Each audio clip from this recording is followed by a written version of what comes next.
Hi guys! Alam naman natin na marami sa atin ay nabubuhay sa pagsisisi.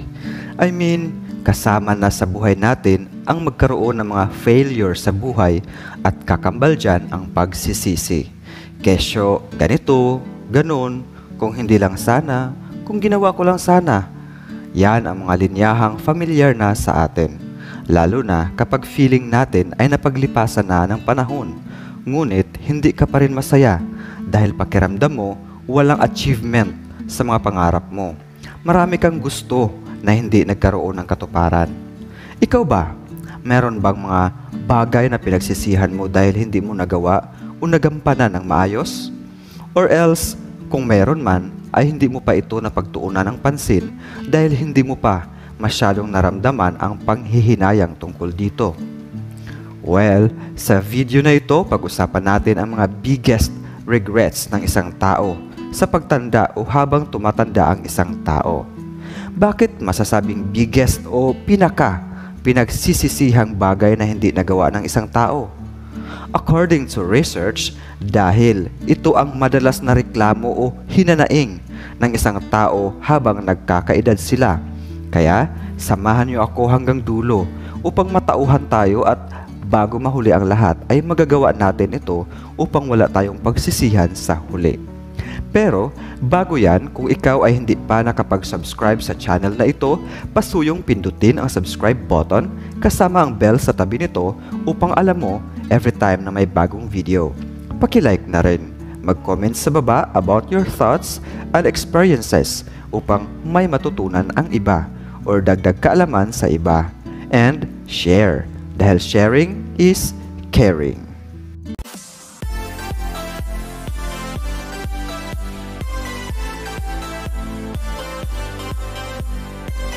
Welcome back to Nudshan TV 1. This is CJ, a content maker. At ngayon, narito ang mga bagay na pinagsisisihan ng marami habang sila ay nagkakaedad.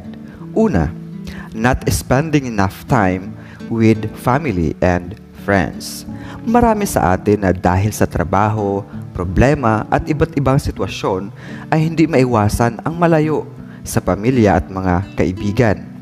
Kaya marami sa atin ang hanggang pangarap na lamang at pagsisisi dahil hindi nila magawa ang magkaroon ng malalim na ugnayan o samahan sa mga mahal nila sa buhay.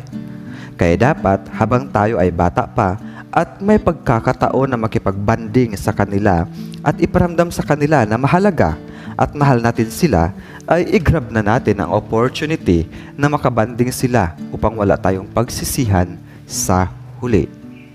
Number 2. Not pursuing their dreams. Marami sa mga matatanda o nagkakaedad na ay puro pagsisisi na lamang ang kayang gawin dahil hindi na nilang kayang gawin o gampanan ang mga pangarap nila sa buhay.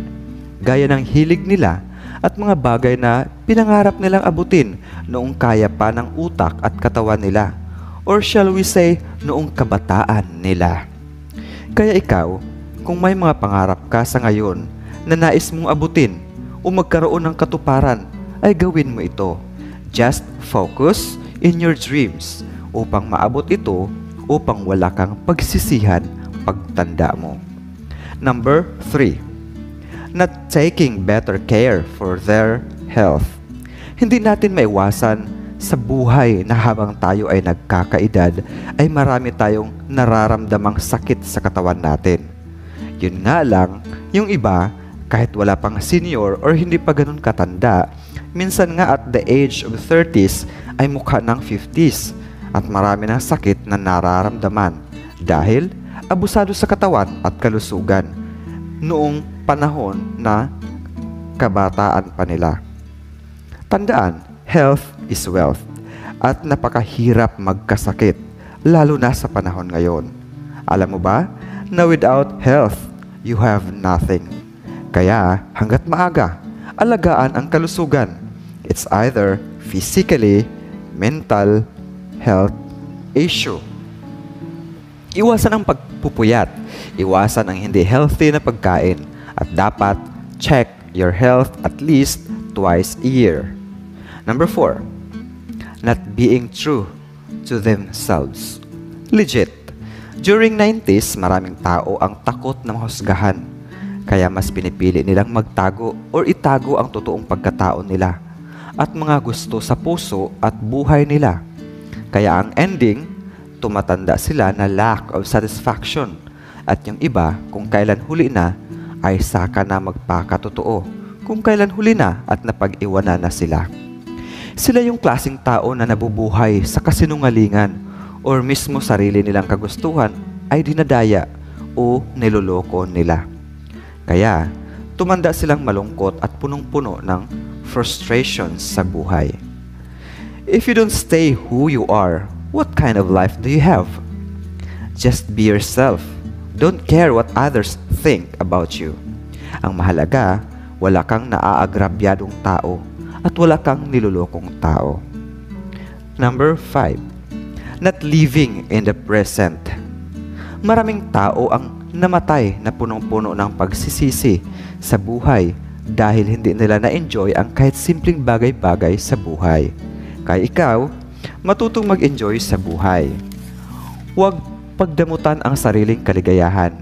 Ayon sa kasabihan, yesterday is history or tomorrow is mystery, but today is a gift.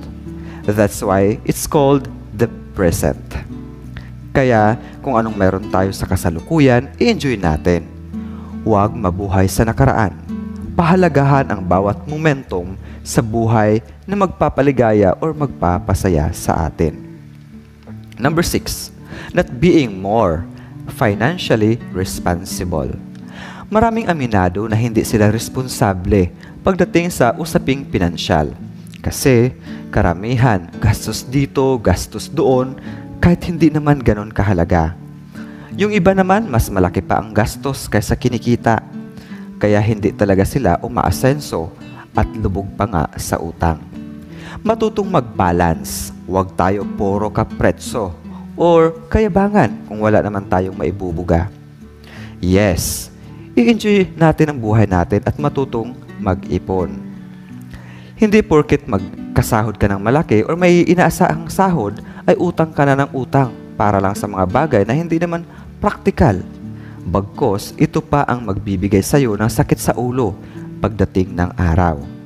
Tandaan, hindi lahat ng araw ay Pasko. Paano pag tumanda ka na walang ipon? May 100% ka bang masasandalan or maaasahan na magbigay ng mga pangangailangan mo? Kung mismong anak mo nga ay kulang pa sa sarili o pamilya niya ang mga kinikita nila, paano pa kayo magbigay sa'yo? Lalo na doon sa mga taong walang anak, matutong mag-ipon o mag-invest para may maaasahan sa tamang panahon ng pangangailangan. Number 7. Not traveling more.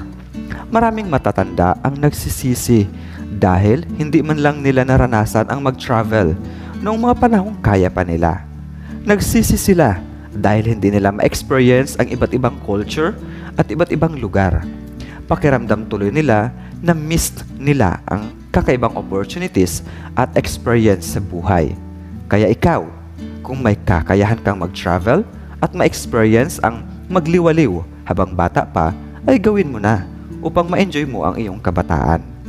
We deserve to treat ourselves sometimes, kahit once a year man lamang, upang mabigyan natin ang sarili na mag-enjoy. Huwag puro subsob sa trabaho. Huwag patayin ang katawan sa trabaho. Give yourself a time to breathe and smile from within. Sana nakatulong sa iyo ang video na ito. Thank you for watching and until next video.